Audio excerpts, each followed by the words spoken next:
Today on the Fire at Will podcast, I have Olivia Esquival of Southern Pressed Juicery, and we're doing shots. Coming to you from the heart of downtown Greenville, it's the show about thriving in a local economy. You're listening to Fire at Will with your host, Will Stewart. You've done a lot of things. You're a serial entrepreneur. You have a shop downstairs, actually, with Southern Pressed Juicery. Yes. Which I absolutely fell in love with, and now I come a lot to it. Yes, almost every day. Yeah, and we've really hit it off, and so it's been great getting to know you and your husband, Anthony. I've gotten to learn kind of your story, and I was like, man, I'd love to have you on and come just talk a little bit about your journey from A to Z. So thanks for coming on. Thank you. The coffee's great. It's water. I know. It's really tepid. I didn't have my coffee because I thought surely Will have a fancy schmancy coffee for me. So I'm going to skip my homemade coffee. I should have. The water is so good here. Yeah, it's quality. You can't get away from it. No, but thanks for having me. I'm excited to be here. Sure. Yeah. So what was the thinking behind Southern Pressed Juicery? Because it's I think from looking from the outside in, acai bowls, smoothies, a lot of healthy things. So Southern Pressed Juicery could not have had a more organic start. No pun intended. Yeah.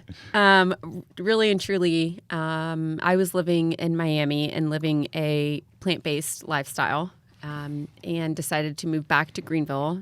My husband, Anthony, had been living in Austin, moved back to Greenville with me. And, we were juicing all the time and really trying to focus on a plant-based lifestyle and found it, to be honest, very difficult and annoying to juice at home because we live over by Furman, which at the time, the only place I could really find organic produce was at Whole Foods, which is a good, 25-mile ride down. So if you juice at home, it can be very tedious. And especially if you don't have produce handy, then, you go to the grocery store or to the market, you buy more than you want to buy because you don't want to come back every day. Right. But then the problem is you have a carload of produce and then you come home and it makes one juice. True. It's amazing how that happens. It's insane. It's like I spent how much money to make that? Yes, exactly. And so, at Southern Pressed Juicery, it's 5 pounds of produce for every bottle. Not a lot of people know that, but 5 pounds of produce per 16-ounce bottle. So it was just really annoying for us. Like we would either buy as much as we could without spoiling the produce before we could juice it and then get one glass of juice, or we would buy way too much because I didn't want to go to Whole Foods every other day, and then we would spoil the produce before we could even juice it. Right. So it really came from a selfish need within our household of Anthony saying to me, we can't be the only ones that are doing this at home and that are frustrated with this. I can't believe there's not a legit juice bar in Greenville. Let's get it started. And so, then once Anthony knows, he knows the pillow talk, right? Like once he gets an idea in my head that he knows I'm passionate about, that there's a hole in the market, those are like the only two criteria really to get my brain going. Sure. So he would just little by little start kind of putting things in like, oh gosh, wouldn't this be, as I'm cleaning the juicer, oh gosh, wouldn't this be great if we just, could build a whole restaurant around this concept? And remember in Miami and remember in Austin when we could just jump in a juice bar, pay the same amount that we were paying for produce, walk out, not have to worry about it. And so little by little, the idea started kind of getting in my head. And then, I'm a firm believer of speaking things into the universe. And so before I had a business plan, before I had a partner, before I had any idea what I was going to do with the idea of Southern Pressed Juicery, we just started telling people we were going to open a juice bar. And I really, that's a practice that we really use in our house a lot. Just talking positivity, really visualizing your goals and your dreams. And gosh, within 6 months we were open. Obviously, some things happen in between. Pillow talk in 6 months. But 6 months. Yeah, it was pretty quick. From saying like, we're going to do this. Yeah. You don't even have a name. No. You don't have a location. No. You don't have any experience in this space. No experience in the space of food and beverage. But that was, one thing that I've learned in my career is I'm a big idea girl. Yeah. And I have a marketing background and a PR background. So I can really have a lot of fun with naming and branding and thinking about a concept and visualizing it, and I can bring it to fruition. Yeah. But I'm not a worker bee. Like, I'm not good at the paperwork. I'm not good at, nailing out the details. My brain just doesn't think that way. Sure. I'm bad at math. I'm a big idea girl. That's about as far as it goes. So I've learned along the way that if I really want to reach success in a business, meaning, and how do you define success? For me, is the business meeting its goals? Is it serving its purpose? Is it serving a community? Is it being of help? Right. And so to me, that's success. But so in order for me to do that, I have to pair up with people who know what the hell they're doing. Sure.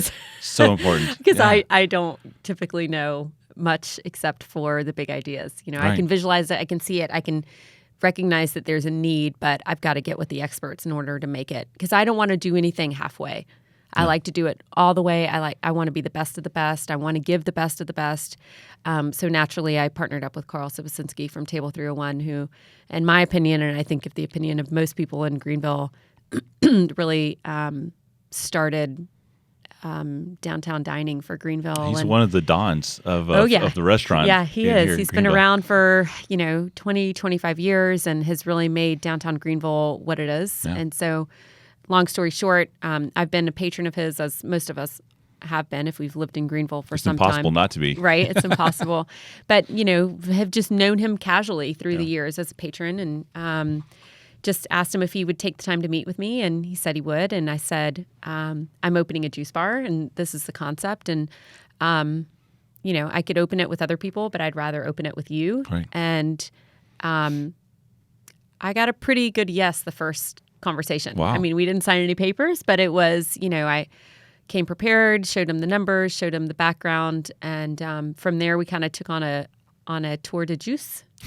And we went to Miami and New York and, Atlanta and all the places, within reasonable reach to kind of really help him understand the concept, because it was not something that he was really familiar with in terms of, a plant-based restaurant and how does it work, and we don't have a kitchen and, a hood and the things that he typically builds out in a restaurant. No fryer. No.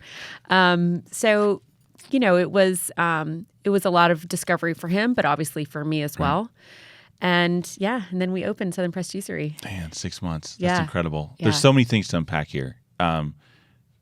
First is entrepreneurs are a lot of times known as kind of like, lone wolves. Yeah. They fight and die on a hill and then they just disappear. Yeah. A lot of ones I know. Gosh, that sounds so excited. Yeah, this is great. But you've cracked the kind of the case, right? Because you have people that you're partnering with. Right. You have people to get that vision that you have. Yeah, go from for sure. Pillow talk to actually a proposal that you can give to a legit, serious businessman who probably gets pitched. Right. So many different times. Yeah. Who works in probably one of the most difficult spaces to work, the restaurant For sure. business. Yeah. Has proven his worth. Right. Right. So he can spot a phony. Yeah.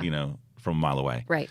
How do you put a pitch together that makes sense? How do you go from that concept? Because a lot of entrepreneurs that I've talked to, they haven't been able to go from pie in the sky, life's wonderful, to actually talking about the nuts and bolts. This is how we feed our family, feed our employees. And keep the lights that's on. a question that I get asked a lot, actually. And it's not something that I learned in a class. It's not something that Carl or any other entrepreneur has sat down and said to me, Olivia, this is how you pitch. This is how you take an idea from your brain to, fruition. Yeah. I think nothing spins around in my head that I'm not passionate about. And so I think for me, that's always been the key. I have to understand the concept, and I have to really believe that it's a need, or I just am not interested, and I think that there are some people who want to be entrepreneurs that I've come in contact with, that they just love the idea of being an entrepreneur, but they haven't hit their money idea yet. Yep. And money idea, not in the sense of cash money. I'm talking about just man, that's a good idea. It's viable. There's a need for it. Right. There's an interest for it, and you could pull this off. So I think, there's people that love the idea of being an entrepreneur because they don't want to work for a big company. They don't want to, work a 9 to 5. They want to be on their own. And that's maybe where it starts, knowing that that's not the right fit for you and that's not where you thrive. So I think that's all well and good. But in terms of bringing it to fruition, I just think you have to spend a lot of sleepless nights. At least for me, that's when I think and when I create. Really like playing it out in your head. Like, who is my customer? What is the product? What am I trying to achieve? Who else is in the space? What are they doing? How am I going to be different? Just the whole, just playing it out in your head. And some people write, some people think. I tend to think a lot in my head, and then I talk it out with Anthony because he's a total opposite from me. So he's a total, different perspective than I do. Right. And then I don't know. For me, you just got to close your eyes and jump in. Right. I don't start with going and getting a huge loan. I think that's what many people are afraid of, is getting behind all of this risk. And of course there's risk, but for me it's, all right, here's my idea. I've kind of flushed it out in my head. Then I start talking to friends and family and I say, this is what I'm doing. What do you think? Would you do this? Would you be interested in this? What's your experience? What's your take on it? And then I just let it grow. I just let it roll. And when I feel like it's viable and it's something that we're really going to pursue, then I go and talk to the big dogs like Carl. Sure. Yeah. And it's about timing, right? I mean, you have to talk to them whenever it's fully fleshed out and you have the answers. Right. But really, I think the key for me was I was going to do it regardless. Like I was so dead set on it. I believed in it. And so I think that's true whether you do work for a big company, whether you work for yourself, you have to believe in what you're doing or what you're pitching, whether it's a sales pitch or whatever it is. You have to believe it, and it's all about confidence. And you have to sure, there's always doubts, but you don't focus on that. You focus on what you believe on and what the future is in your mind, and then you speak that way. You speak as if it already exists, as if, as if it's happening. And I said to Carl, I'm going to do this. Would love to do it with you, but I'm going to find a way to do this. And I think that's alluring too. Yeah. Because if you come saying, hey, I have an idea. Right. I don't have really any solutions. Right. I just have this idea this should happen. Right. Give me money. Right. Or whatever. Give me. I don't think that's as attractive. Or join me. Right. Yeah. I mean, it's. I think every situation. There's some startups where you don't need any money. Where you're just taking. Your craft that you do at home or that you do on the side, and then you want to start an Etsy shop or you want to start selling it at a local market. And, every startup is going to be different. My first startup was a public affair PR, which was my own PR company that I started when I was an employee at Greenville, what was then Greenville Hospital System. And so, I'm not like so crazy that I won't have a plan. Right. You know what I mean? Sure. Like, so when I started thinking about a public affair PR, I started when I already had a job. And I mean, that was very important to me. I got trained by the best. I learned how budgets worked. I learned how big corporations worked. And I, swept the floors for a long time before I really got to where I felt like I hit a glass ceiling. And then I thought, okay, well, I can only bump my head on the glass ceiling so many times before I figure out I'm done here. But before I left, I made sure I had my ducks in a row. I had a name, I had a concept, I had clients that told me, yes, when you're a free agent, we'll sign on. And then the jump is a little less scary, right? Because you've got something to offer and people are interested in it. And so for me, that was kind of my first stab at it.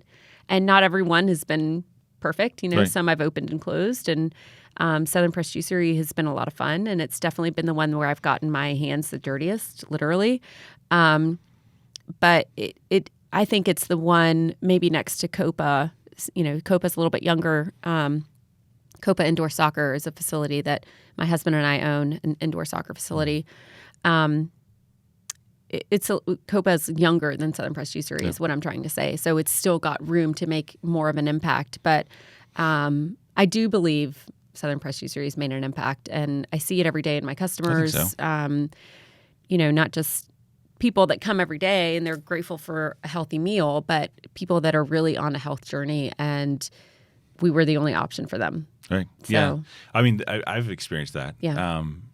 Last year I had a health crisis where my body just started freaking out. That's and right. would You not told me about allow that. me to eat anything. Right. And so I was allergic to everything. My whole all inflamed and tired, and I spent probably 30, 40 days in bed that year, and when you're trying to run a company and all that, I mean, that's extremely hard. And I was like, man, I need to just start back from the building blocks of food, and make sure what I'm eating is not just junk food, on the run. We all love Chick-fil-A, but it's going to kill you, you know. So I started thinking, okay, where's all the natural places? Where are the places that are just, completely fresh? Right. And I know that there's no additives, and I'm just going to eat what the good Lord, grew, and and so that's what wandered into Southern Pressed. I got a Dirty Hippie, and which never is looked back. No, seriously, I ate it and I didn't feel bad. Won't try anything else. No, will not. Not annoying at all. Well, at least you Sits know at the what. bar with me. Will, you sure you don't want to No. taste just somebody else's? You don't want to taste.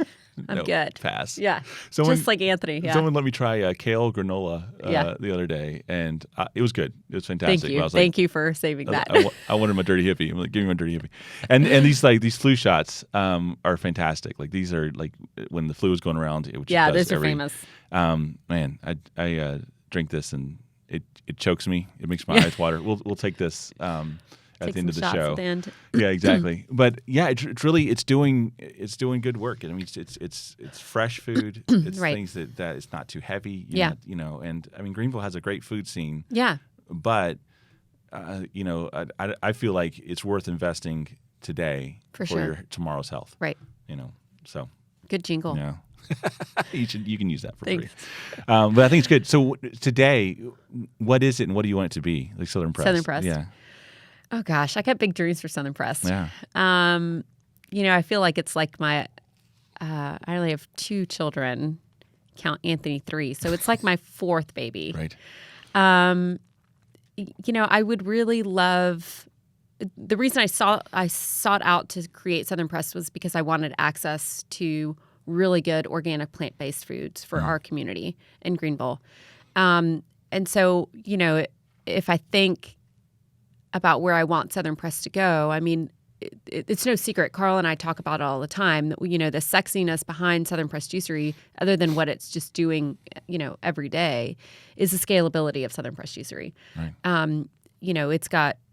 It's got potential to grow bigger than what it is right now. And so that's been fun kind of figuring out how do we do that? Because there's a lot of different ways that you can do that. So for me, I visualize and proclaim in my house that I can imagine Saturday where mornings. I am queen, by the way. I'm sure that's a shock. Just like to you. stand on a couch. Also self-proclaimed. I, queen of this house, proclaim that Southern Pressed Juicery shall be made accessible to all the people in the land. I really would love to see Southern Pressed Juicery in some shape or fashion be accessible to everyone, whether that's juice on a shelf of a national, large chain retailer, or whether that's through a sub-product like Wildcrafted that we've created that is not its own company as it stands right now, but it's a product that Southern Pressed Juicery makes and that is a shelf-stable product and is incredibly beneficial and legit and changing lives every day. We sell Wildcrafted all over the country, and we even sell it in the UK. So the end is limitless, I think, for Wildcrafted and Southern Pressed Juicery. So, we're just feeling it out. Some things will work and some things weren't. But ultimately, my goal is to have Southern Pressed Juicery be a household name. That'd be great. Yeah. I think that'd be good. So Wildcrafted, tell us a little bit about that, because that's Wildcrafted's fun. Yeah, I'm not going to describe what. How would you describe it? Because I was going to say something that wasn't meant to be flattering, but it was going to sound very unflattering. You were going to call it mushrooms. Yes. Yeah, they are. They're mushrooms. Dried, ground up mushrooms is what I was going to say. Yeah, well, that's pretty spot on. Okay, I mean, they're non-psychedelic mushrooms. Yeah. Okay. Well, so they're safe. I'm not interested. Yeah. Okay. Let's go to the next. What's the next bit? What's your third business? Okay. So Wildcrafted is, again, something that I started within Southern Pressed Juicery because I had this notion of how can I get Southern Pressed Juicery in the hands of everybody without fighting the battle of a 4 or 5 day shelf life on the juices, and the whole process of what that looks like without having to build brick and mortars. Like, what is a healing product that can stay on the shelf, that doesn't have to be refrigerated, that's not going to expire in the next 4 or 5 days or 7 days, and that I can ship easily, that other people can take the product and sell it. Yeah. And so was born Wildcrafted. Yeah. Wildcrafted Collection, which is a group of mushrooms, adaptogens. And adaptogens are the special classification of mushrooms and herbs that have been around for over 5,000 years. I didn't invent adaptogens. It's, you can look it up in the dictionary. It's a certain definition of a list of, I don't know how many there are in there, but let's call it 30 mushrooms and herbs that help your body adapt, which is why they're called adaptogens, to the adverse effects of stress. So they've been used in Eastern medicine for a long, long time. They're just now making their way over to stateside. Yeah. We're a little far behind on a couple things. We're behind on a lot of things. But we're catching up. Oh, I hope so. And that's all. I really hope so. But so Wildcrafted, there's 3 in the collection: Wildcrafted Beauty, Wildcrafted Brain, and Wildcrafted Energy. And it's exactly what Will said. It's crushed up mushrooms in a powdered form that you add to any food or drink, and it helps your body basically lower cortisol, which is your stress hormone. And we all react to stress differently. So for some people, they can't concentrate. It's like writer's block. Right. That would be the brain formula that we would suggest. And that helps just reduce all anxiety, clear head. It's almost like a natural Adderall or Ritalin, but without having to go pharma. It's just totally natural. And they just help your body react better to stress so that you can kind of get to your natural level of where you're supposed to be so that you can deal with the everyday stresses that we are facing every day. Yeah, I need to get a bucket of that. Yeah. I got we baby sell on it the way. Downstairs. Yeah. Do you sell it by the bucket? We do actually, large buckets. Okay. We can put it in your Dirty Hippie too. You do it. Ooh, yeah. We'll do that. Yeah. We'll do that for lunch. Yep. That'd be good. Yeah, so that's just started recently, right? I mean, that's maybe it's going on a year now. So it's we started it just like we do everything else at the Press Juicery, kind of testing it in our shop downstairs in Greenville, and you can get it in any latte. So we have superfood lattes, and it's included in the price in a latte, and you can pick whichever one you want. And then we just started putting it in, and the real test was, will people come back? Like, will they feel a difference? Yeah, right. And the first week we tried it, I basically handpicked the people that, that would get it, and then watch them come back and say, hey, Olivia, what was that you put in my latte the other day? I felt something. Really? I felt different. I finished my to-do list. Everybody kind of felt all these different things according to whichever formula I kind of assessed that would be the right fit for them. And I was like, oh man, I got it. Boy, do I have a story for you. Boy. Oh man, that's cool. I got the golden egg here. Yeah. So from there, we've just, it's all just been experimenting. A lot of like sourcing is probably an is issue, tough. Right? Yeah. I mean, just like anything else in SBJ, I insist that everything be organic and clean. And a lot of those mushrooms come from Asia. And so we have to find farms that are sourcing them that fit not just their regulations, but, our regulations, where the soil is tested. We want to make sure we know where the product is coming from. So that's been, a unique challenge. Yeah. The bottle, the design, it's like a whole nother, in my mind, it's like another little brand.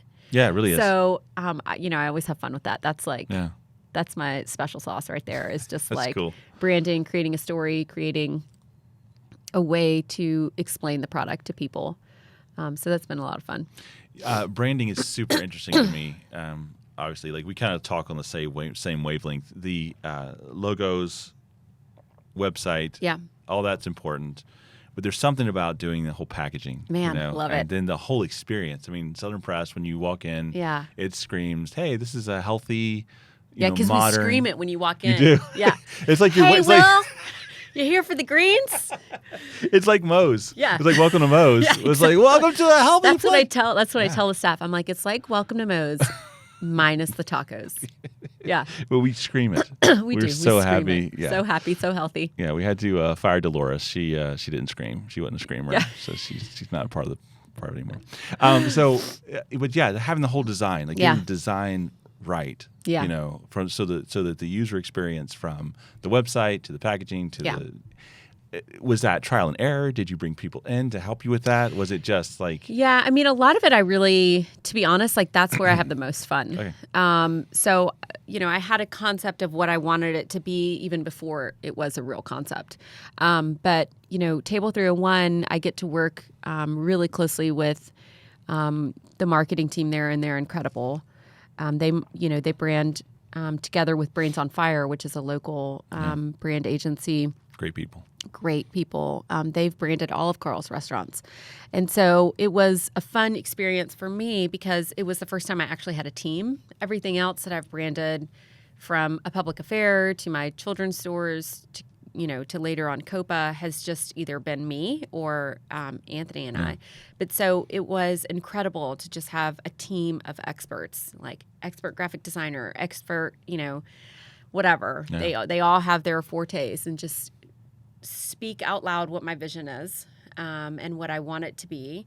And then not just what I want it to be when we open, but when I want it to be when we're, the biggest. Yeah.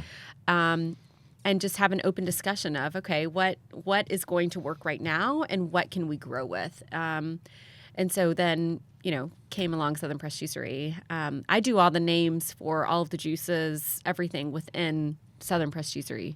But the whole idea of Southern Pressed Juicery and the brand and the marketing and it looking like an old whiskey, stamp, that all was kind of a collective effort between myself and Brains on Fire and the marketing team at Table 301. It's great. I think so you much nailed fun. it. Yeah. I think it's good. Yeah. It's very distinctive. Yeah. And for me, I get to kind of continue, like that's really where I have a lot of fun. So I get to continue that every time we come out with a new product or a new juice. And so you'll see, everything is like an ode to life in the South, right? So I remember a distinct conversation around the table. We were like, well, what if we open in Times Square? Like, let's just say we open in Times Square. Yeah. But we want to remain who we are, from the South, Southern hospitality, Table 301, and this, collected group of people. What would our name be that would still make people want to come in alongside the hundreds of other juice bars in New York? Right. And we really felt like Southern, the word Southern and Southern Pressed Juicery was the differentiator. Yeah. Because people know and love Southern hospitality. That's what we are. And so, it just kind of went on from there. So the brand, looks like almost like a whiskey age stamp. What do you call that? Brand, like, when you... Oh, yeah, right, yeah. And so it's even tilted a little bit. And so all of that was very intentional. That's awesome. And then if you look at the name of the juices, that's when you really get into like a lot of the fun stuff. Like, right now in the Southern, we've got Southern Summers, Catching Lightning Bugs. It's all fun. It's all fun. And then there's, some odes to my family, the Big Green, which is, one of our most popular juices. That's named after my husband, who was in a Disney movie called The Big Green. Yeah. So that's named after him. Latin lover, clearly, that's me. Clearly. Luca Lovin is one of our top sellers, Yeah. Named after our oldest child, Luca. Coco Lila after my niece Camila. Leos Leche after my second son, Alessandro. So there's the ones where Anthony and I being a Cuban first generation American from South Florida, and Anthony being from Texas, then we just started Googling shit Southerners say. And that's how we came up with the rest, So it's quite the mix. It's dirty hippie. Yeah. It's that dirty hippie. It's quite the mix of me / things that I had to Google. Right. Of things that Southerners say. Or us trying to remember, like, what did that girl say? Like, it was like a saying, like, what did she say every time she's surprised or every time, Yeah. So it's been a lot of fun to, then we get a list of names and then we match it up with the juices and the color. And, that's fun. Like Catching Lightning Bugs is a beautiful sunset color juice that only comes out in the summer, and it has chia seeds in it, which look like the little lightning bugs. And so everything is thought out pretty, from start to finish. That's important. Yeah. I mean, your business should be as detailed, right. as it can possibly be. Yeah. So that every moment, there's a sense of intentionality. And right. It's not just like we slapped a random name yeah, or to a random food. Right. So that's yeah. great. So do you come from an entrepreneurial family? Oh, yeah. Okay. Yeah. Tell me about that. Well, so my sister and I are first generation Americans. So we are the firstborn in the States. My parents were both born in Cuba. And my grandparents came to work in the sugar mill industry in South Florida. And so, they were a very well-established family in Cuba, and they left everything to come to the States to be free and had to start over. So I've learned a lot of just about, ground up. Right. And making sacrifices and making this life what you want. And that's what I think makes this country so great, is that you can really have a dream and go out and, look, I'm living it. Yeah. But I work for it really hard too. Sure. So my parents have always been entrepreneurs. They have always worked, or at least the past, 30, 40 years in the textbook industry. So they sell school books, and then they, So they're like salespeople, but that's awesome. Yeah, but they just, they have their own consulting company, and so I grew up with my parents always around, right? Like not a typical 9-to-5. And so, the make your own lemonade stand, then make your own bracelets. So let's sell it. What are you going to call it? What are you going to name it? So they were encouraging you to be an entrepreneur from the beginning. They've always done that. My mom had her own, when we were growing up, she had her own little like antique store. Wow. On the little main street where we lived, and my dad had his own photography studio, and so they've just always have done their own thing and kind of marched to the beat of their own drum and done very well, because they really work hard. So that's something that I guess that's where I get it from. That's great. Yeah, that's good. To have entrepreneurial. My grandfather was entrepreneurial. Yeah, and it just sticks with you. You just kind of see that and be like, that's super interesting. Yeah, it takes a different kind of attitude. Yeah. You have to really, like, I think, focus on the positivity. You can't be blind to the realistic, concerns of, is this going to work? Is this going to fail? You can't just say, I'm going to ignore all that and do it anyways. I think you have to really be intentional and smart about your decisions, and not all of them will be great, but you just have to kind of go for it. Like, I think that's the one thing people ask me the most, and I just say, close your eyes and jump in and just start believing it, speaking it, and come back to me when it's ready. Sure. Yeah. I think people need to learn how to scale. Yeah. It's hard. Like if you have hard, it really is. Like, so a friend of mine starting a new business, he's been working on this product and he's really excited about it, and I think it's going to do well. Yeah. So, he's talking to me a little bit about it, and he's like, I'm going to spend $50,000 on this die to get this die for it. I'm like, dude, you don't have to do that. Like, you don't have to spend $50,000 right off the gate. Right. Where's the $1,000 start start there. And I think that's where a lot of people, if you have that vision, find a way that you can execute today. Oh, sure. To start a little bit. Yeah. Southern Press Juicery is not now what it was when we opened the doors. Right. We didn't open with 50 juices and, 10 bowls and 10 smoothies and lattes and food. Yeah. We opened with we never had basic juices. We've never been a basic juice bar, but we opened with fewer menus. And then even when we go out and we, do a pop-up shop somewhere else, we don't take our whole menu with us. Yeah. You got to do what you know really well, and then execute that, and then you grow. You pick the best green, so yes, absolutely. It doesn't matter what the product is, but you can't do everything. You could save some in reserves, Yeah, absolutely. And find that minimum viable product. Find a way just to get it out there and see if the world loves it or not. Yeah, for sure.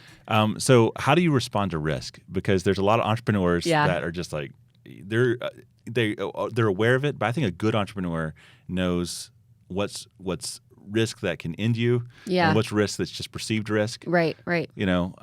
So how do you deal with that in your head? Because that's a very open-ended question. That's what I'm learning. For me, really, there's little risks that I can take in the store.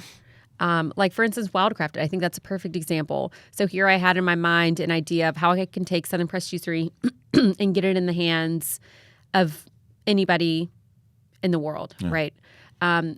Well, I can do that in a multitude of ways. I can open up stores, a lot of money, a lot of gray hair. Yeah, that I'm not interested in. Purple is really my shade. So, there's a lot of different ways that I could have done that. And even with Wildcrafted, I could have gone out and bought 1 million jars, started filling them, and started selling them. Right. But let's take the idea and make sure it's going to work. So let's start, within the store. So testing it within the own market, seeing if that's really going to work. And I understand if you don't have your own restaurant, you can still, whatever your product is, you can still test that with family and friends. You got to give away a lot of freebies. Oh, yeah. A lot of freebies. Yeah. Yeah. I mean, I still do that, So for me, that's a way to minimize risk, but still weigh in on, is this a viable product? Is this a new market? Are people interested in this? What is the reaction to it? What's the reaction to the price point? What's the markup? Right. Can I go up and down with the price? I don't want to get married right away. Yeah. I got to find the sweet spot. Yep. So, so I think there's ways to kind of branch out without, putting your house on the line. Right. Yeah. Yeah. And I think that's where a lot of people, they go one of the two extremes, right? Yeah. They either mortgage everything, Yeah. Sell or the they're dog. scared to even start. Right. Yeah. Yeah, and that's what I have another friend she's a partnership that's not doing very well, Right. and she's scared to go out on her own. Yeah. Yeah. And there's no risk for her, Yeah. but it's all perceived, right? Yeah, and sure, it's just yeah. so Yeah, I mean, everything's scary, but Right. I mean, if you focus on that, if you focus on what if it doesn't work, then, in my belief, then what you're putting out into the universe is, well, it's not going to work. it's true. Yeah. But if you put out into the universe, I know what I'm doing. I know how to do this really well. I know that there's a need for it. I'm going to do it and it's going to succeed. Well, then you'll find the audience that appreciates the product, that is a right fit for them, and then you'll start on the roll of success. And then once you're there, it's just, you tweak a couple things and you adjust and you just keep going. I mean, the key, I think, is clarity of vision. I mean, you have to know Yeah. who your target audience is Right. and how you're going to talk to them. Yeah. And Right. what you're going to provide for them. Right. Whether it's juice or whatever. And ultimately, like, who you are, right? Yeah, Like as true. a product or as a company. And that can change, right? Like, again, who Southern Press Juicery is now isn't who we were when we started, because we're so much bigger and we're just, we're just like a machine now. I mean, we can just crank it out. But that doesn't mean that I didn't have the visions of being that. Right. You know what I mean? Right. Like, so I knew that that's what I wanted to be. And that'll change a little bit, as you grow and you try some things. You're like, whoop, that didn't work. Back it up. Just blame it on Anthony. Yeah, Say it's his- I told him that wasn't Should going to have work. never listened to him. But yeah, I mean, I don't know. I'm not driven by fear. I think that is like the ultimate. Do I sometimes worry and wonder and question? Yeah, sure, that's natural. But it's not ever in the forefront of my mind. And if it is, then I'm like, God, I got a bad feeling about this. Right. Maybe I shouldn't go that way. Yeah, maybe you should just listen. Yeah, I mean, I just listen. Is it a Yeah. genetics thing, or is it something you purposefully just taking steps? I don't know. I think I flesh out my ideas a lot. I really I talk to Anthony a lot. I talk to my core group a lot. I have a group text message with all my girls, and I say, what do you think about this? Would you pay this? Would you not pay that? Where do you go to get, Right. whatever it is that we're talking about? And I mean, people will tell you, if you find the right group of people, they'll tell you. I think that's important. Yeah, you got to find a good group. Yes, and maybe that's the solution to fixing risk is find your team, find your tribe, and really flesh out something before you step. But that I way mean, you're I not think in terror. you also have to realize this world is so big. There are so many products and so many services, and it's not for everybody. No. Not everybody is going to pay to have their laundry done by the pound, to have their underwear washed and folded for them. But you know what? There's a crazy mom out there who will. So it's like you can't True. pitch it to the wrong group, Right. right? Or and then just say, oh, that idea's not going to work. This guy totally wouldn't pay to have, his unmentionables washed and folded. He'll just throw them in. But you know what? If you find the right group of women that are like, heck yeah, Right. you're come pick up my laundry and bring it back to me folded, and it's going to cost me $15. Totally worth the time. Please and thank you. Yeah. So I think it's really about not focus. Even if you pitch something. If you pitch something and it's a bad idea, you got to recognize it's a bad idea. Yes. But you also have to take the time to think about, did I pitch it to the wrong audience? Yes. Like, was that my target audience? Because if they don't understand the product, or they're like, this is never going to work, it may not be that you have the bad idea. It may be that that wasn't your target audience. Yeah. Like, not everybody eats at Southern Press Juicery. Now, I've converted a lot of people, and it's not who when I first opened, even Carl was like, there's just going to be yoga moms, Right. yoga moms in here with Lululemon pants. And I'm like, just you wait, buddy. Yeah. And now he walks in the afternoon, he sees all of his friends there, instead of over at the Sobeys bar. Now, Sobeys bar is doing fine, don't get me wrong. But, he's like always laughing that he walks in and, our regulars, look, Will's a regular. He's no mom in Lululemon pants. No, I've tried them. And I just do not look good. Yeah. It's not a good look. So glad you didn't come in that day. Yeah. So, I just think there's no right answer. You have to believe in yourself. You have to find the right audience. You have to listen when there's constructive criticism. Yeah. And ultimately, you make the decision for yourself. Was that just a bad opinion, or was that constructive criticism? Is there something I could change? I think it does get really hard because you do fall in love with your idea and you fall in love with your business, and you're so intimately, connected to it that sometimes it's hard to step back and really see some things that, probably need to be adjusted. Everything needs, everybody could use some adjusting. Yeah.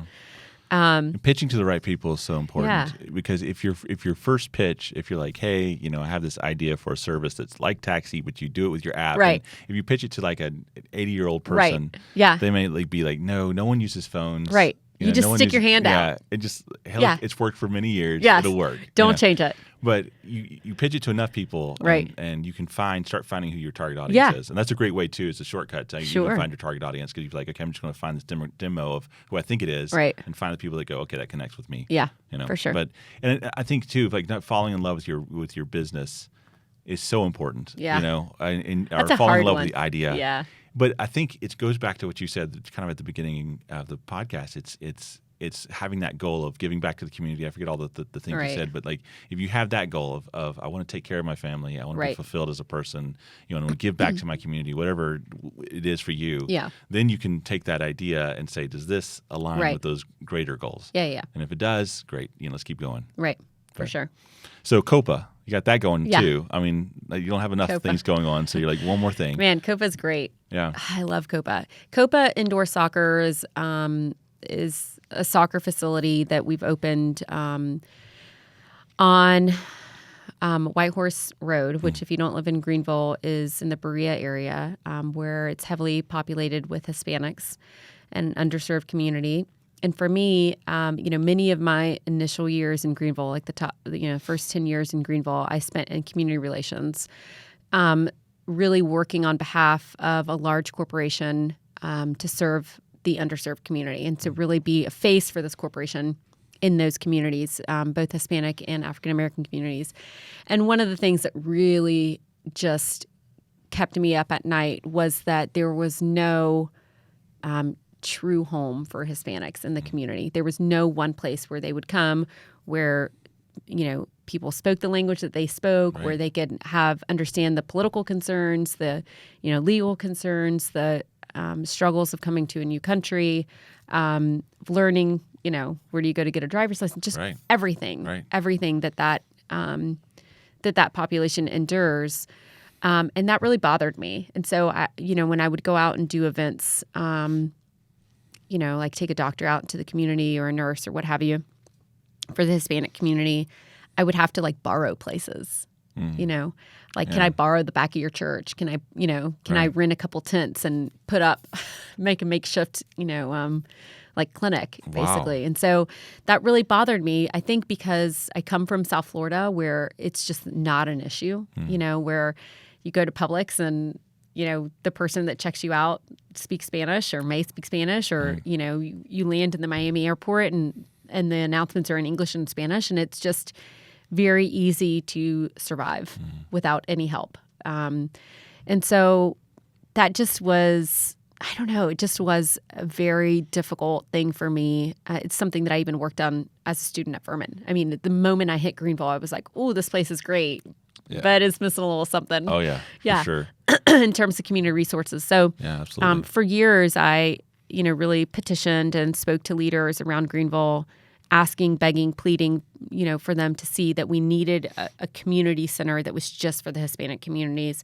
Not meaning that other people couldn't come in. Of course, everybody is welcome to come. But a place where the staff was Spanish speaking, where the homework help for the kids was in English and in Spanish, where the parents could feel safe and they could have a conversation with the staff there about leaving their kids, about, whatever. Right. They could understand permission slips and, just the things you need to understand when you're living in a community, right?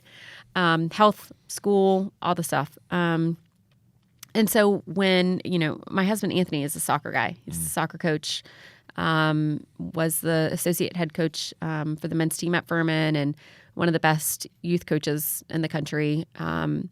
So, for us, it was an opportunity to start something. One that, of course, Greenville needed which was an indoor soccer facility, and we could have put it anywhere. And so it was an opportunity for us to give back and say, okay, because there's such a hole in the market, because so many people come to train with Anthony and to learn from him as a coach, and there's no other indoor soccer facility. Yeah.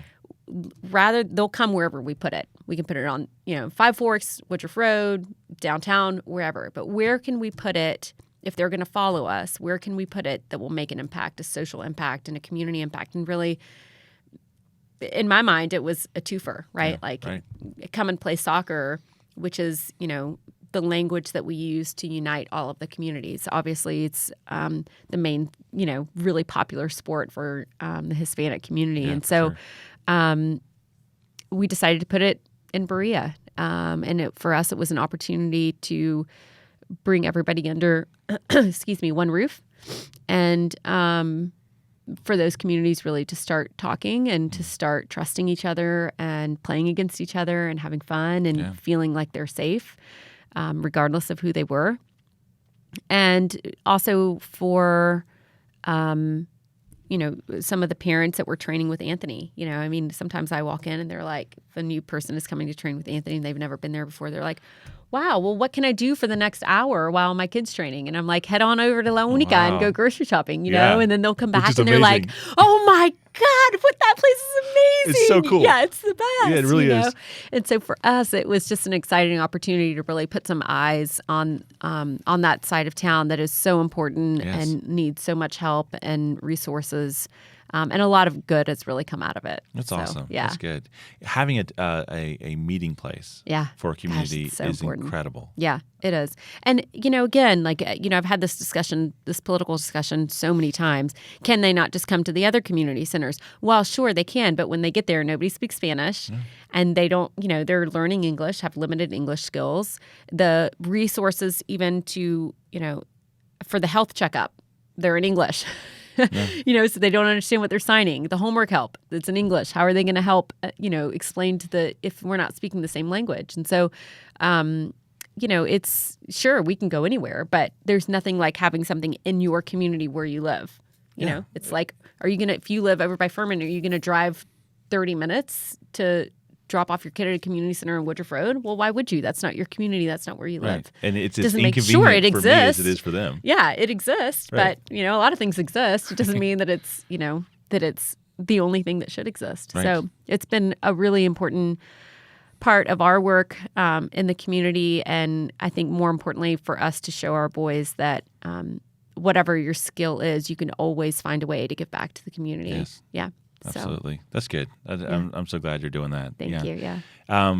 Yeah. So I'm trying to think if there's anything that we haven't talked about. The one thing I did want to ask you is if you had to start over from scratch and do it all over again. What, Southern Pressed Juicery? Yeah. Let's because you got so many things going on. Southern Pressed. Right. Would you do it the same way or similar? I mean, do you? Yeah, I think I would do it the same way. I mean, I'm just one of those believers and everything happens for a reason. And every hard lesson that I've learned in Southern Pressed Juicery, I wouldn't have learned if I hadn't done things wrong. It's true. But there's really nothing like glaring not that it's a perfect business. It's a thriving business. And, we work really hard to deliver a really good product to our consumers and to source, responsibly. And we really, I can honestly say from the bottom of my heart, we do the very best that we can.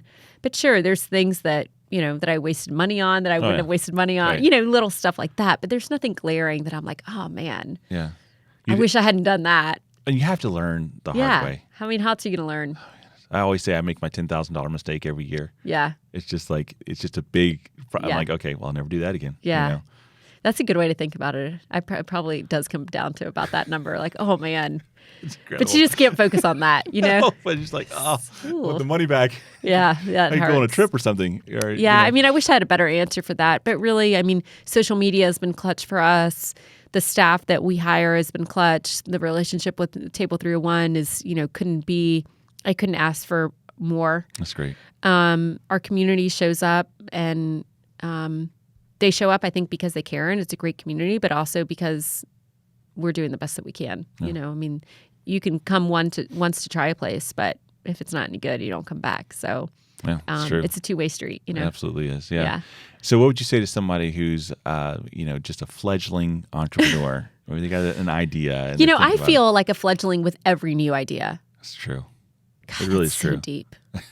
Wow. But you know what I mean? Let's unpack Like that. it's like, but like even with Copa, or even with Southern Press Juicery, I was like, man, it doesn't matter how many times you've started. Like I'm sure with Carl, I mean, I can't speak for him, but you might ask him, and that would be an interesting conversation. Like, does it feel new every time? Like, are there different Surely it risks? must. Yeah, I mean, I think he's got it pretty down, Right. but there's like SPJ is a totally different concept. Poppy's Tacos, totally different concept than what he's done before. Yeah. So it's like there's at some point you feel like a fledgling with every idea. I think when you're an entrepreneur, Don't you think the truths say the same about speaking to your community, but the Sure. processes, that's where you win or lose. Yeah.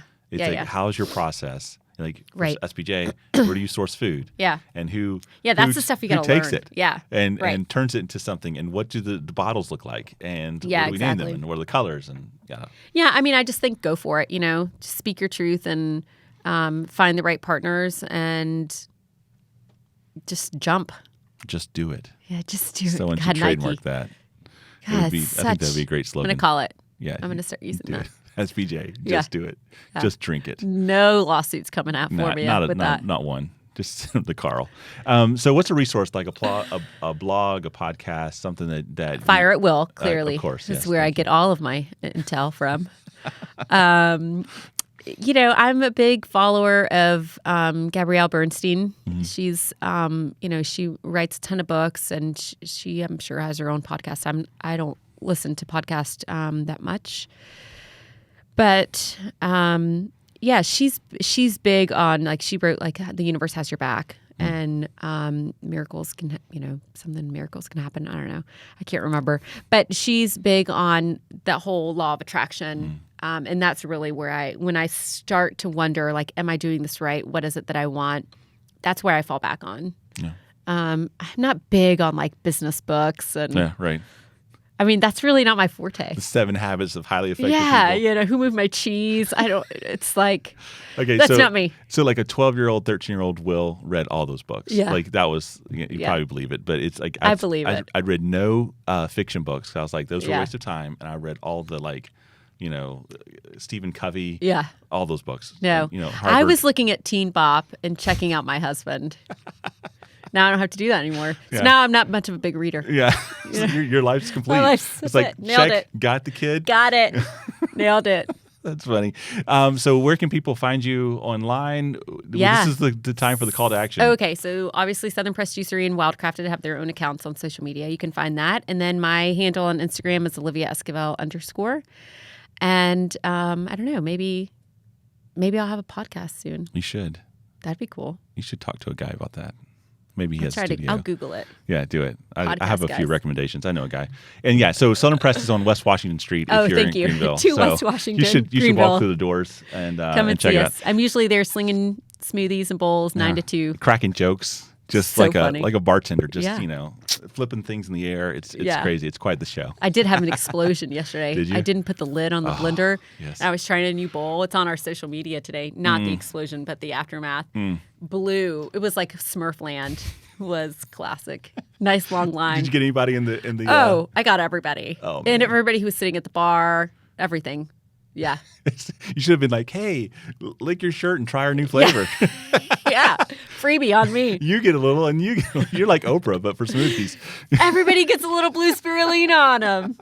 Oh God, so good. classic. Okay, and All right, the let's flu do it. shots. If you The want flu to, shot. if you want to like ever, I don't know which camera we're looking at here. We're looking at that one. So we're going to take the flu shot, and then All right. I'm going to say goodbye to everybody. Hey, so. cheers, because you got a new babe coming. Thanks, I Yeah. appreciate it. Good luck. All right.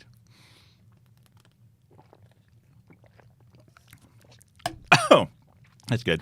Such a wuss. I am. My eyes are watering. If you can't He's tell. asking for an epidural. Oh my goodness. So good.